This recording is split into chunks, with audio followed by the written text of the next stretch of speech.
वहां की आवाज। शिवम एक ज्योतिषी था जो अपनी संवेदनशील आंखों के कारण अपने प्रोफेशन को छोड़कर अब एक स्कूल में गणित का शिक्षक बन गया था। उसकी आंखें उसे भूत प्रेत की दुनिया में ले जाने की कला सिखा रही थीं। एक दिन जब वह स्कूल में एक छात्र के आंकड़े चेक कर रहा था, तो उसकी आंखें उसके पास एक अद्भुत और अनजान स्त्री को देखने का अवसर मिला।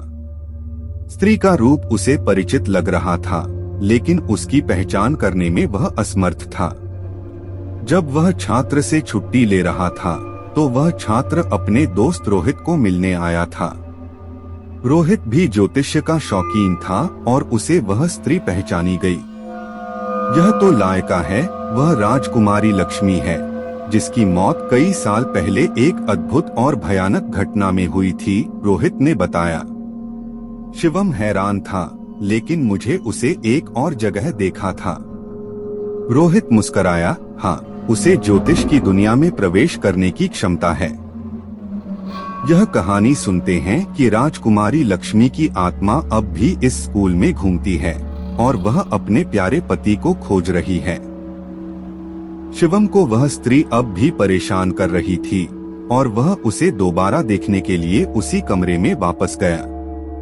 जैसे ही वह कमरे में पहुंचा, वह स्त्री उसे एक अद्भुत मंजिल की ओर इशारा करती हुई दिखी। शिवम ने मंजिल की ओर बढ़ते हुए एक गुप्त सीढ़ी को पाया। सीढ़ी चढ़ते ही उसे लगा कि वह अपने पहले जन्म की कहानी में प्रवेश कर रहा है। ऊपर पहुंचकर वह एक पुरानी तालाबंद दरवाजे को पाया और उसे खोल दिया। अंदर से वह एक सुंदर राजकुमारी के रूप में आंखों से खुशहाली बरसाती देखा।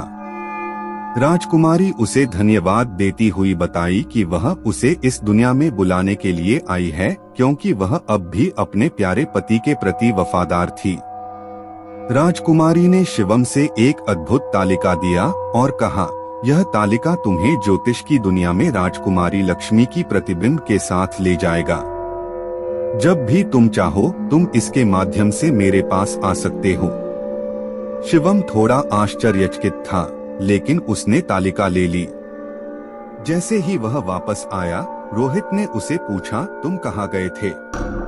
शिवम ने उसे सब कुछ बता दिया और उसे तालिका दिखाया।